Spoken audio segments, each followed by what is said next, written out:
beautiful people. Thank you for joining us on The Brief. Engagement looks good on you. And we are here for our weekly show about politics. And today, Marcos is away again. And I have got a great, I've got a real treat actually to fill in as my, co-steward of the show today. It's Ian Bassin from Protect Democracy. Protect Democracy. It's always good to, when you're welcoming someone to the show, to mangle the name of their organization. It makes for a lot of fun. Anyway, but first of all, he's co-founder and executive director of Protect Democracy. It's a relatively new organization. It was formed in 2016, and some of you might have some ideas about what happened in 2016 that may have warranted something like this organization coming into being. It aims to defend America against the rise of authoritarianism. And Bassin worked as a lawyer in the office of the White House counsel during the Obama administration. And at the same time that I was covering the Obama administration as a White House correspondent. And he's also back when things were a little bit more sane in DC. I mean, slightly, as DC goes. He's also a MacArthur Genius Grant awardee. So the Genius Grant. I mean, how many people get a Genius Grant, Ian? You probably don't want to talk about this because you're a pretty modest guy, but not very many. It's a weird thing. It's a weird thing. And they go a little overboard with the branding, I think. But, okay. Hopefully a nice recognition of the need to protect democracy at this point in time. I think they were trying to elevate how important the issue is. Okay, great. Well, thank you, Ian, for joining us. We really appreciate having you. Maybe I'll refrain from calling you a genius, but you never know. I might just throw it out there. Withhold judgment, please. Yeah. He's kind of shaking his head. Expectations. We like low expectations. We need to lower the bar here. We need to lower the bar. So anyway, this is going to be great. I feel like I spent a lot of time covering the campaign, hopefully what the opportunistic areas are for the Biden campaign and Democrats to hopefully win this election in November. But Ian is here to talk about the stakes of the election and what Donald Trump could mean as president and a second term for him, which I shudder to think, honest to God. So, Ian, let's start by just having you tell us why you formed the organization. You co-founded it with some other lawyers from the White House counsel. Is that true? Yeah. Right. Yep. And tell us why you did that, and then we'll go from there. Sure. Well, when I was in the White House, I had what now you might think of as the democracy portfolio. That was my primary portfolio, although I worked on a whole range of issues, some of which you covered, and we talked back at the time, some of the work that we were doing on trying to create a more equal government, especially around marriage equality and LGBTQ rights. But a big part of my portfolio was on making sure people inside the executive branch, White House staff at the federal agencies, follow the rules. And there are a whole set of rules that govern executive branch behavior, most of which you learn when you're doing that job are not legally binding. They are traditions. They're customs. They get passed down from administration to administration. And I inherited a whole bunch of policies from the Bush folks. They got it from the Clinton folks. They had gotten them from the Bush and the Reagan folks, and on and on back.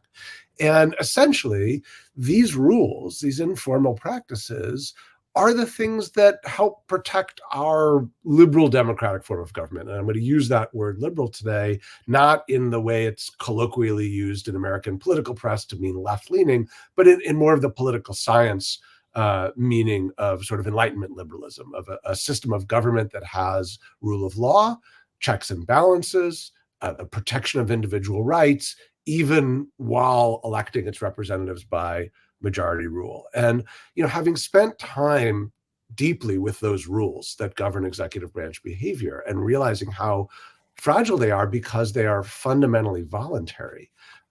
As you note, something happened at the end of 2016. No, it was not the Chicago Cubs winning the World Series, although as a Yankee fan, I found that deeply disturbing as well.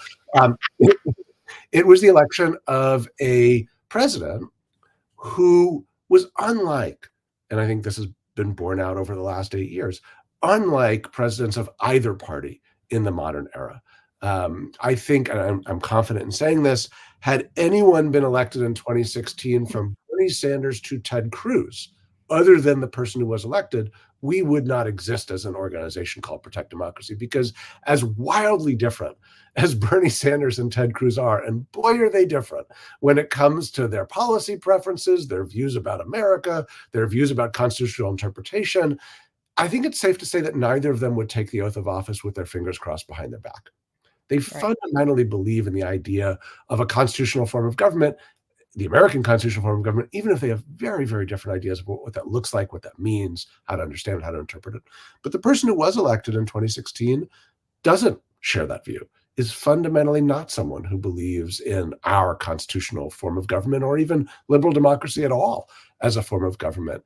And that posed a unique threat. And what we learned, my co-founders and I, in the sort of weeks after Trump's election, as we started to think about what would happen to all the rules that we implemented when we were in the White House that sort of protected our form of government, was that this wasn't a fluke anomaly that happened in the United States on November 8th, 2016. It was actually part of a global trend.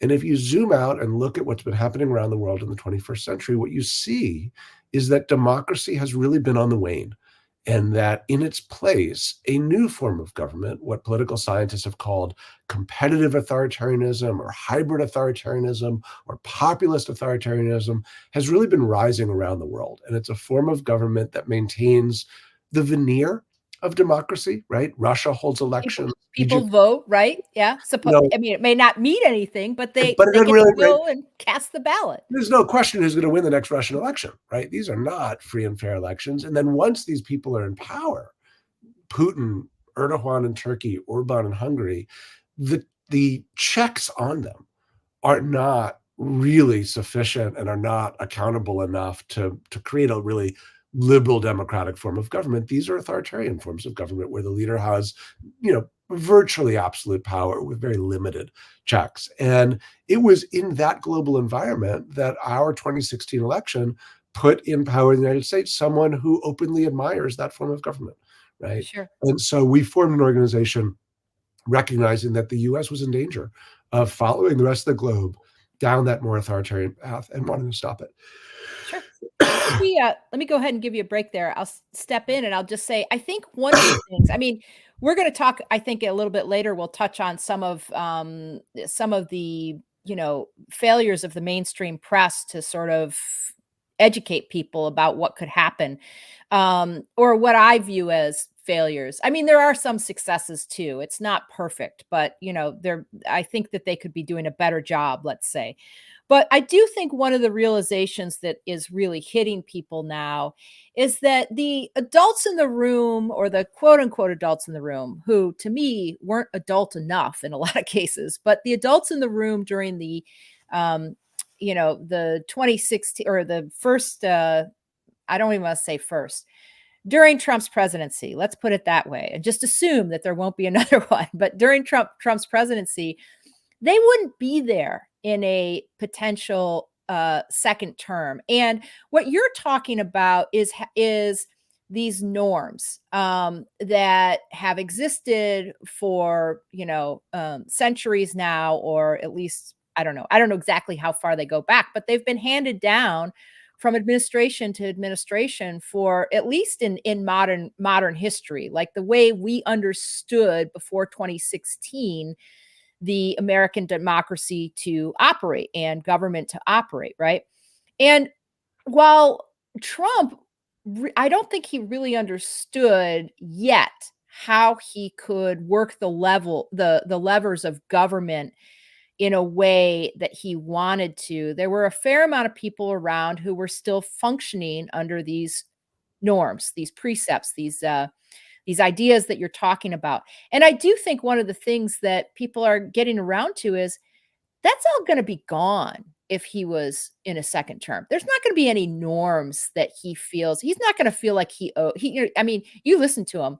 He is the most aggrieved man that I think I've ever heard talk publicly, about, how victimized he is and how unfairly treated and not given enough credit and all that stuff. He's going to be in there and he won't feel like he owes anybody anything. And the people he has around him will not be someone like John, former chief of staff John Kelly, who was a former Marine. I guess you're never a former Marine, but was a Marine, a retired Marine general, and other people like that who kind of tried to hold the line a little bit. Again, I hesitate to overcredit them, but they were there. Instead, he's going to be surrounded by the Stephen Millers of the world, who, was the architect of cage the immigrant children um, uh, policy that they had, right? So as you look at what might happen in a second term, what are you most concerned about? Let's get specific about some of the you referenced kind of the traditions and norms that had governed our system of government for the modern era. One of those that I worked on when I was in the White House was the norm of making sure that the White House didn't interfere in individual investigatory decisions or prosecutorial decisions being made by the Department of Justice. The idea always has been that the Department of Justice should operate at arm's length from the White House and sort of the more kind of political aspect of our executive branch, and independently apply law to facts to make sure that when the federal government exercises one of the most awesome powers it has, the power to take away the liberty and freedom of American citizens, it does so in a way that is fair, that gives equal treatment, and that is neither infected by the reality or even the appearance of improper political interference from the White House. And so we had very strict rules on you don't call the Department of Justice about individual cases, right? And there had been policies on that going back to the post-Watergate era, and there had been norms and practice about that going back even decades, long before that. And what happened in the Trump presidency was Trump tried to essentially abrogate those practices, right? There was excellent reporting on the fact that he was telling his White House counsel, I want DOJ to prosecute these people. He wanted DOJ to prosecute Hillary Clinton. He wanted the IRS to go after Jim Comey and Andrew McCabe. And I would note that the IRS ultimately did audit both those people. So query just how effective some of the people who purportedly stood up against this were. But as you note, there was reporting that the White House counsel or the chief of staff or the National Economic Council director, Gary Cohn, when being told by Trump to do these things, then did not do it, did not carry out those orders, did not go to the Department of Justice and tell them to do those things.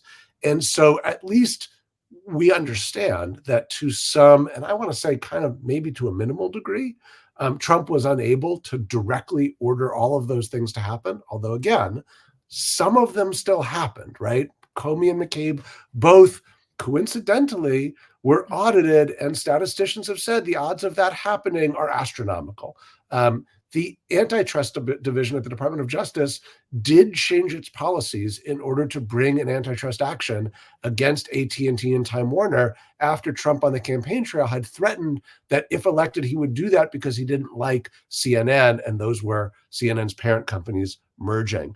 The Attorney General, Bill Barr, ultimately did intervene in the sentencing decisions of close Trump allies like Roger Stone and Michael Flynn in a way that no attorney general previously would ever have interfered in individual sentencing decisions of anyone, let alone close allies of the president. So notwithstanding the fact that we're told that maybe some people tried to stand in the way of Trump exercising direct control of some of those decisions, some of that stuff still happened. But to your point, if Trump were to return to power again, even those minimal speed bumps that John Kelly or Pat Cipollini appeared to have perhaps put in place would be gone. You mentioned the media and the ways in which the media is doing a good job, the ways in which the media could do better. One of the ways in which the media has done a good job is the New York Times has run a series of stories by Maggie Haberman, Jonathan Swan, and Charlie Savage on Trump's plans for a second term. It's an excellent series. And it describes what he himself and the apparatus around him, known as Project 2025, has said he would do. One of the things included in that he said himself to Time magazine recently is that if a U.S. attorney didn't prosecute the person that Trump wanted to on his command, he would simply fire that U.S. attorney. That is a wild deviation from how our executive branch has operated. And after the Times and the Time magazine story have come out, one of the debates now that you hear is people saying, yeah, well, he says that, but he can't do that because our system has checks in it. And the system will hold, the checks will hold. And so we asked a bunch of high-level former lawyers from around the executive branch to analyze to what extent do they think, from their experience at the top levels of the Department of Justice or the Department of Homeland Security, the checks would hold, or do the plans that Trump's allies are making in Project 2025 actually contain in them a pretty good strategy for how to get around some of those checks. And we published that. It's at authoritarianplaybook2025.org. And the conclusion was the checks are not likely to hold in a second term for the reasons you note, and because this time Trump and his allies are prepared and they've come up with plans to overcome those checks and execute his vision of a much more autocratic American government.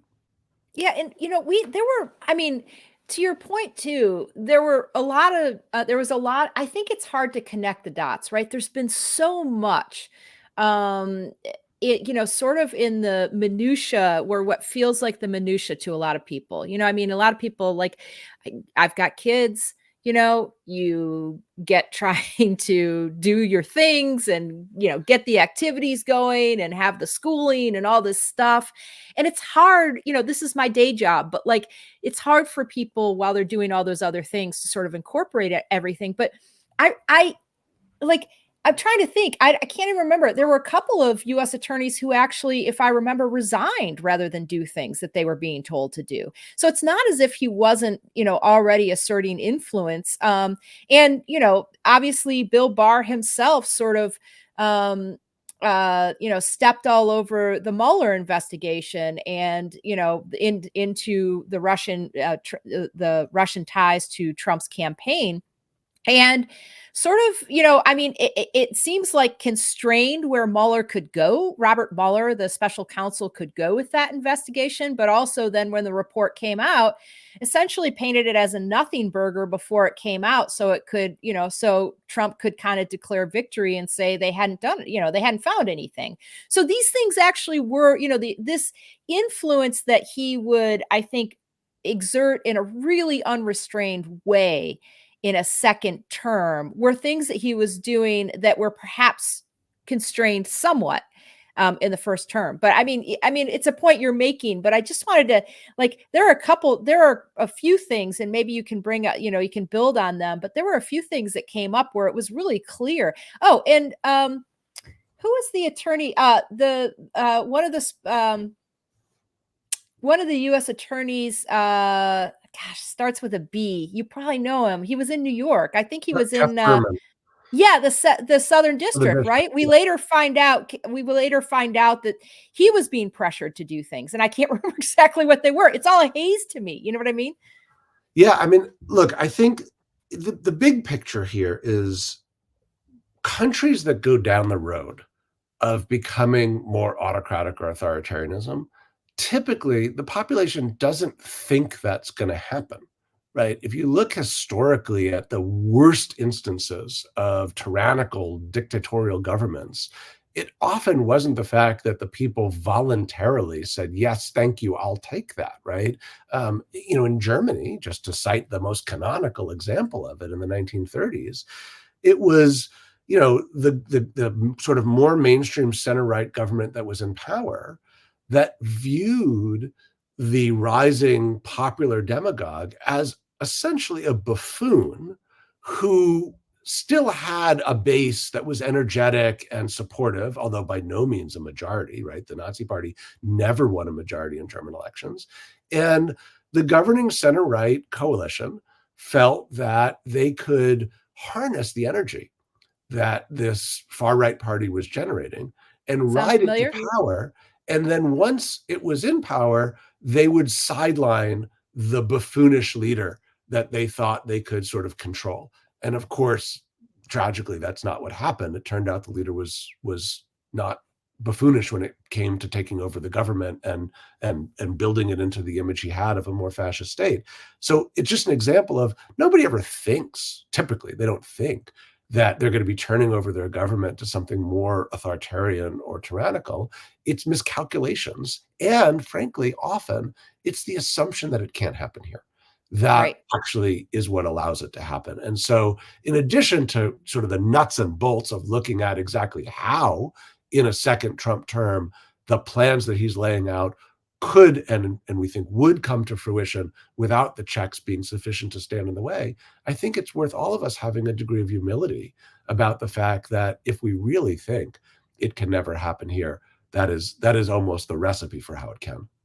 Right. And we see this, of course, this is clearly, I mean, the parallels are amazing because this is clearly what happened with Mitch McConnell. Mitch McConnell honestly believed that he, as sort of an establishment, a quote unquote establishment or Republican. I really think that now Trump is the establishment Republican, but and it has supplanted McConnell, right?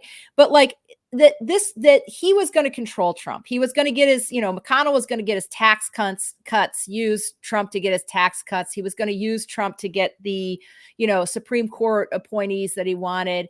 And then Trump was going to go off, right? I mean, he once he lost and sort of fomented the insurrection, the January 6th insurrection, Mitch McConnell had a chance to lead there, as I have said many times. And instead of leading and finding the Republican votes to help convict him of what the House impeached him for on January 6th, he basically let the Democrats handle it. And he ended up saying, Trump is morally culpable, but wouldn't take the vote himself to match calling Trump morally culpable. Found a loophole for why he didn't think he had to do that.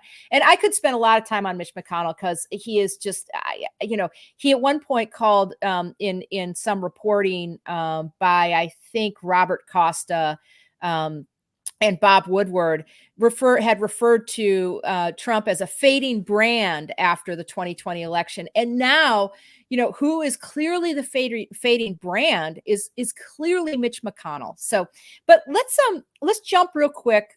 We have someone who, I think a lot of people will know and recognize her voice when they hear it, who was sounding the alarm bells recently on MSNBC's Morning Joe about this. Walter, can you cue this up for us? People did not take the kind of threats that we saw in the 1930s as seriously as they should, including American journalists. People were taking at face value that, oh, this can be controlled. He may have said some outrageous things, but, the institutions will hold. A determined demagogue, unfortunately supported by members of his political party, other enablers, people who care more about a future tax cut than the sanctity of the Constitution, are falling in line behind him. They are trying to excuse some of the most outrageous things that you just recited. And I don't think the press has done enough to basically say, okay, the circus is here. You can watch the circus, but let's tell you what that means. Let's talk to people who have a real understanding of how dictatorships evolve. Let's look at the people that he admires and what they've already done. Okay, that, of course, was Hillary Clinton, who almost needs no introduction because I'm sure every one of our listeners knew exactly who it was. Ian, what do you think about what Hillary Clinton had to say there? Well, I hadn't actually watched that clip yet, but I'm struck by how similar it was to the conversation we were having in the lead up to it. So obviously, I agree wholeheartedly with what the secretary is saying there. And she's right, both with respect to the seriousness of the danger, which is that if we had a solo aspiring tyrant who on his own or with a small faction was vying for power, that wouldn't pose an existential threat to the republic. But as Secretary Clinton notes, that's not what we have.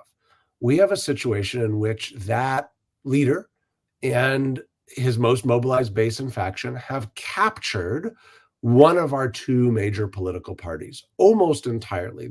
What is left of the sort of non-Trump wing of the Republican Party is almost entirely gone. I mean that both in terms of those who actually cast votes to impeach or remove Trump from office. Very few of those members of the House and Senate are left, and the ones that are left are soon to be leaving. But also just the viability of being an elected Republican in the national government and not pledging fealty to Donald Trump has pretty much entirely evaporated. And so we now have one of our two major parties that's been entirely captured.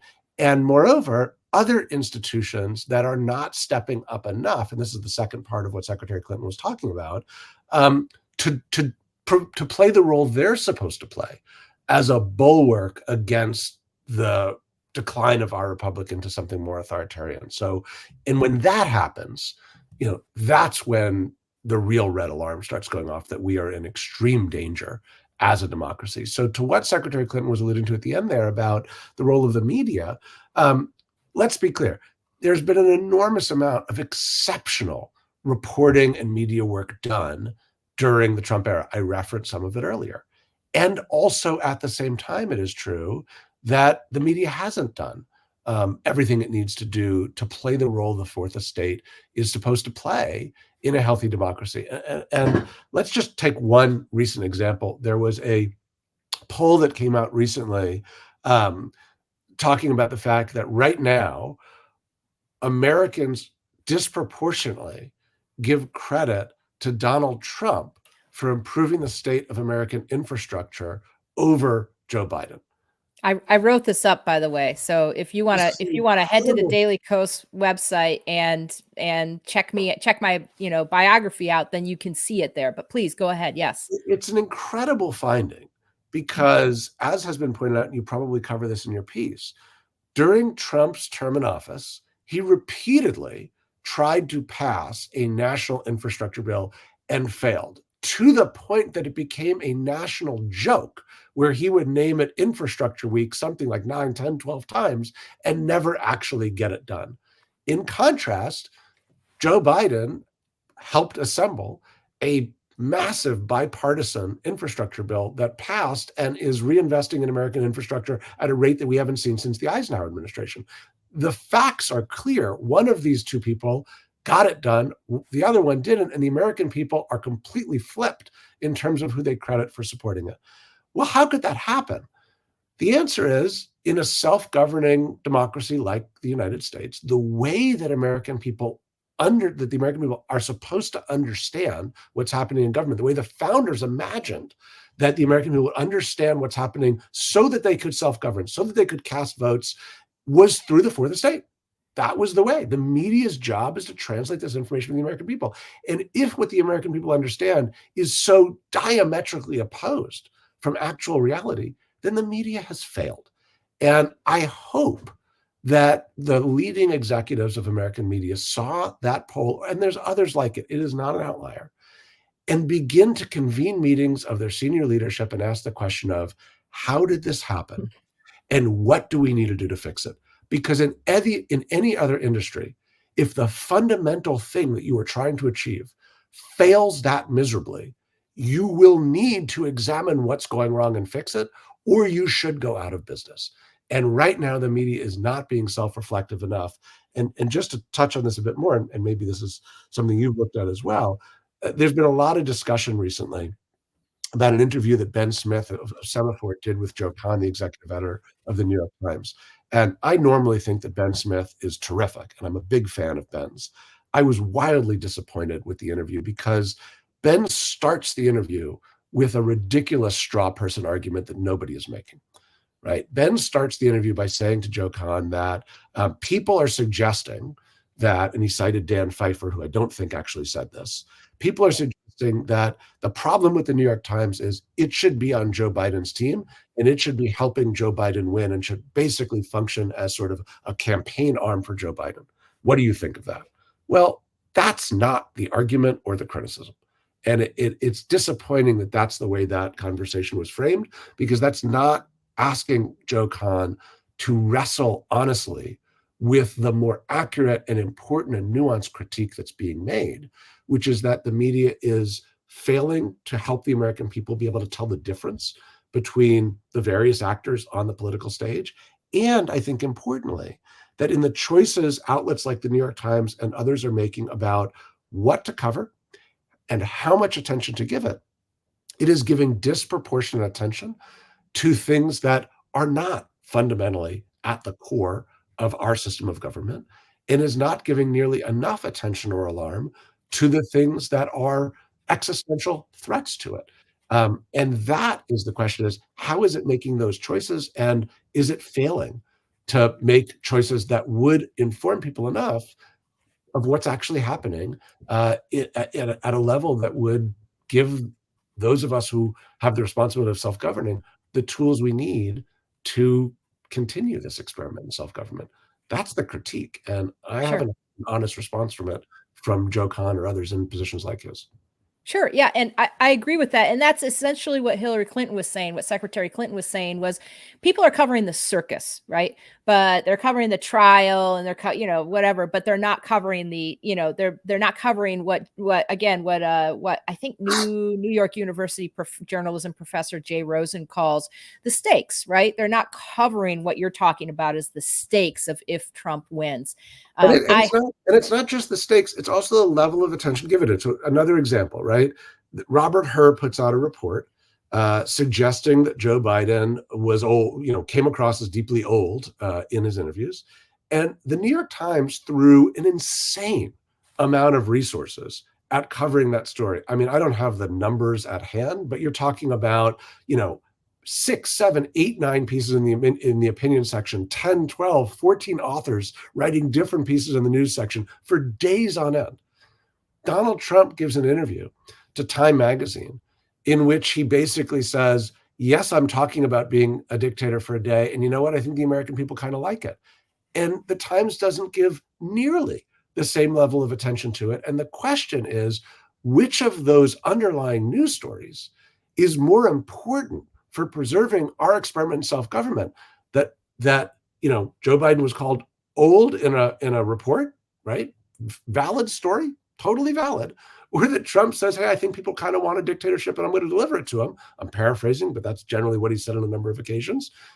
One of those is clearly more important, and the Times is giving the attention to the wrong one. And that's the argument that the Times is not only not wrestling with honestly, but frankly, is acting so defensively towards that in any other industry, you'd be faulted for not being reflective enough to wrestle with questions. I think one thing that Dan Pfeiffer wrote that was quite brilliant in response to Dan Pfeiffer, just so people know, was the White House communications director for Barack Obama. So, and he has he not only works and co-hosts Pod Save America's flagship podcast, but also has a Substack called The Message Box, where he talks about messaging. Sorry, I just wanted to make sure good contact. Him.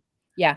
And when Smith conducted this interview with Kahn, he cited Pfeiffer as the reason he was asking sort of that opening question. And so then Dan, in his Substack, responded to it. And I thought he had a brilliant line in his response, which he said, I just wish that outlets like the New York Times would give as much attention to good faith arguments from the left as it gives to bad faith arguments from the right. Right. And I think that kind of nails it. Yeah, totally nails it. So, in some ways it was kind of good because they gave, it wasn't good, but it gave Dan Pfeiffer a platform to, say some really smart things and make some really good points. And he wrote a response to it, but to your point, what ends up happening to the Biden campaign then is they are always having to sort of overcome this reporting. And, there's a lot of things I could say about all the important material you bring up there. I mean, one of them is that it's just harder to reach people, right? They're in news silos. A lot of them get their information, online and through YouTube or TikTok or whatever. And it's really difficult, and certainly there's a partisan divide, like you were talking about. How many people knew or were giving Biden versus Trump credit for advancing infrastructure? And it was like 74% of Democrats were giving Biden credit, and 70% of Republicans were giving Trump credit. But among independents, it was a wash. It was like a third of independents were giving each of them credit in that. So, there are Democrats who still don't know that Biden's done a lot on infrastructure. There were some 20% of Democrats. And then you've got about 2/3 of independents who are either misinformed or don't really know. But the Biden campaign then is forced to try to overcompensate for what outlets like the New York Times are not, spending time on. So for instance, and then I want to have one more section of this interview. So stick with us. But Yeah. for instance, Biden, went to the State of the Union, and fortunately, people had set this bar so low on this guy's old, he can't, he's not up to the job, etc. Partly that were fueled by this, this report from special counsel Robert Hur. So Biden hit it out of the park. I mean, he wasn't perfect. He garbled some words. He has he struggles with a stutter sometimes, and he didn't really stutter, but, I think sometimes that sort of plays into his oratory. But, he was energetic. He was smart. He was witty. He sort of mixed it up a little bit with the Republicans in the sitting in that chamber. And so, but he had to go out and prove, no, I'm up to this job. I want this job. I understand this job. I have the energy to do this job, and I can.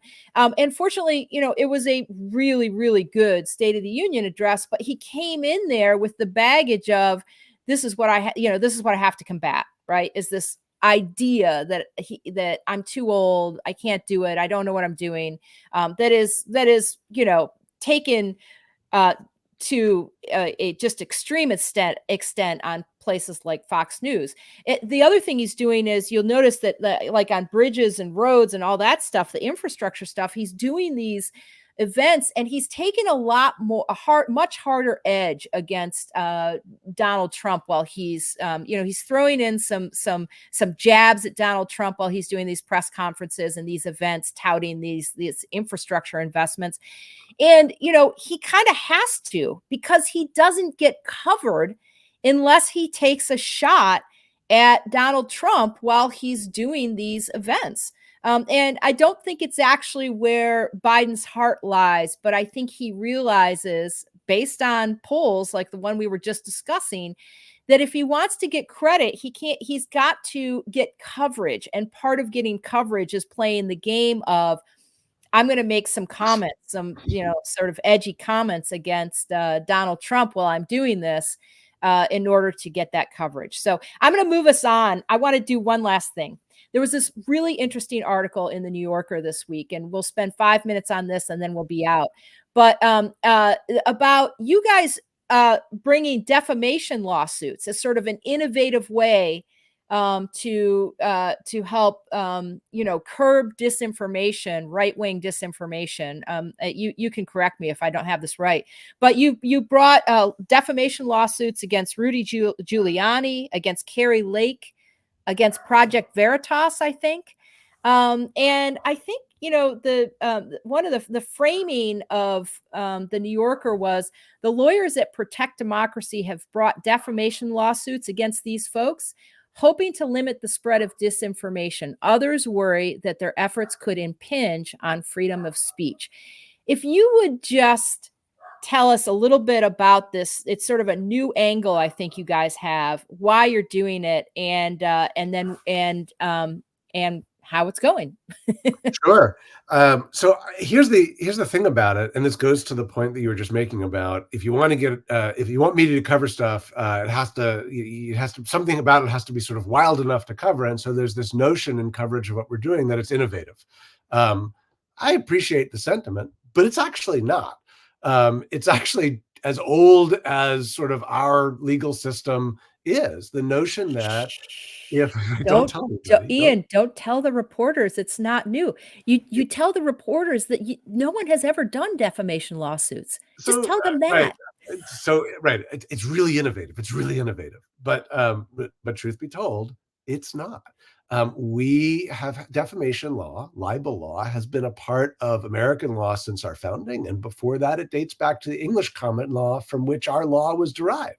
And it's always been part of sort of the Anglo-American system that, yes, there's robust free speech protections. We have them in the United States, but those do not include the freedom to lie about people in ways that cause them actual and real injuries.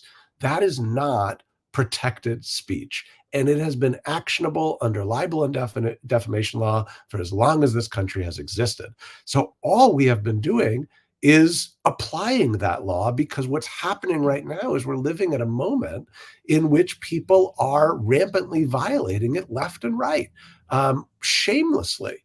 And, you look at a lot of the conspiracies that sprouted about the 2020 election, and many of them were rooted in lies where people were making false accusations that individuals, in this case, many of whom later became our clients. So take our clients in Georgia, Ruby Freeman and Shay Moss, were two election workers in Georgia who were just doing their jobs, trying to help their fellow citizens vote during a pandemic, and then were falsely accused of corrupting the election and had their lives turned upside down in ways that caused them real and serious harm and injury.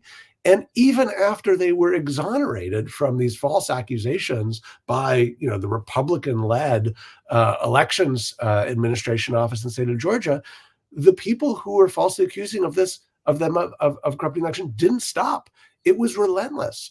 And so eventually they sued. We represented them in the case along with the law firms, with a lawyer in Georgia named Von DuBose and the international firm Wilkie Farr and Gallagher.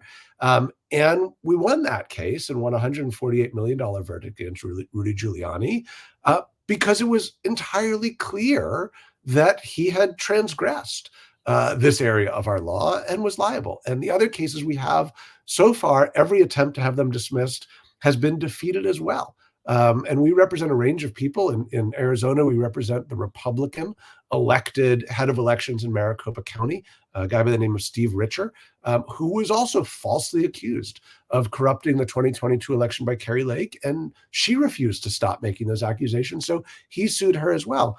And so these suits have been designed to do what defamation law is designed to do, which is to provide justice for those people who've been wronged, a measure of accountability against those people who've engaged in that wrongful behavior, and act as a deterrent against other people engaging in that behavior. And we are seeing that deterrent work.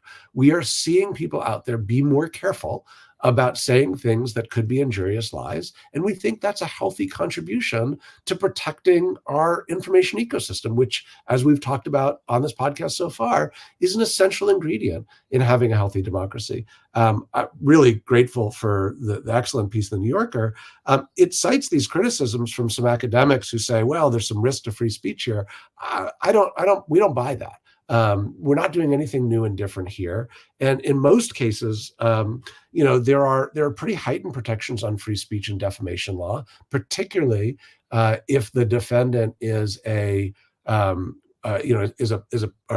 the public figures are involved. Then you have a heightened standard known as the actual malice standard, which makes it even harder to get accountability, precisely because the system is designed to protect free speech. And even in these cases where it's necessary, we're clearing that bar because these cases are so obviously beyond the pale.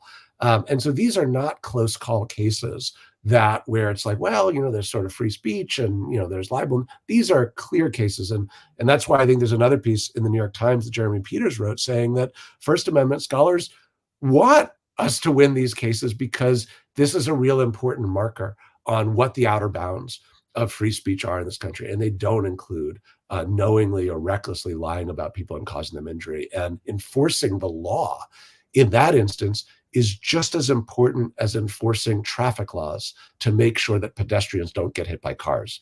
If you don't enforce the laws, more people are going to get in accidents. And if you don't enforce the defamation laws, more people are going to engage in libel and defamation. Amen to that. I mean, and those election workers in Georgia, Ruby Freeman and I think her mother, is that right? They deserve every penny they get. Or daughter, sorry, I'm sorry. Yep. I couldn't remember which one was the mother, which one was the daughter. They deserve every penny they get. They if you watch their congressional testimony, it was just wrenching. Saying things like, I just don't want to go to the grocery store anymore. I don't want to go out in public because I just get harassed and I never knew who's going to come at me. And it was just horrible. And I actually follow on Twitter, I think, Stephen Richter, who is making he's a Maricopa County election worker, who he's the, what's his official title there? They call that the recorder. Is the name of his office. The head of elections, oversees the operation of elections there is the recorder. Yeah, he makes such an effort to reach out to people and respond to people who have questions about the elections in Maricopa County, how they function, what's happened. And he is like personally trying to, I think, eliminate all the disinformation by being incredibly open and honest and forthcoming whenever someone comes at him. And I just don't know how people have the energy for something like that. I mean, but anyway, so I just want to thank Ian Bassin again of Protect Democracy for coming to talk to us. It has been a great conversation. Really enjoyed it. Thank you, Ian. Thank you for having me. Absolutely. And thank you to all you. I want to thank our producer, Walter Einenkel, who always does everything I ask. I don't ask that much, but the things that I do ask for, like the clip of Secretary Clinton, he's the one who does that and makes that possible. And I really appreciate that. I appreciate all of you for listening, for watching, for engaging in our democracy. We have, I didn't want to scare the bejesus out of people with this episode, but it's important that people understand how important this election is. We've been saying for several elections now, most important election of our lifetime. It continues to be true, but we all have the power to write the history here, right? We all have the power to not only make our vote counted, but to go out, talk to our friends, our neighbors, our family, and, engage them in conversation. Don't shut them down, but engage them in conversation. Talk about how important it is to vote, not just cast a vote against Trump, but to cast a vote for Joe Biden, even if you're not your favorite person in the world, because a vote cast for Robert F. Kennedy Jr. or Jill Stein of the Green Party or Cornel West, whatever you may think about their politics, is really actually a vote against Joe Biden. We need to reelect. We need an entire anti-Trump coalition, pro-democracy coalition to rise up and put someone who will respect the Constitution in the Oval Office for another 4 years, and then we'll go from there. Thank you for listening. Thank you for engaging. Stay safe, be happy, find some joy in the world, and we will see you next week.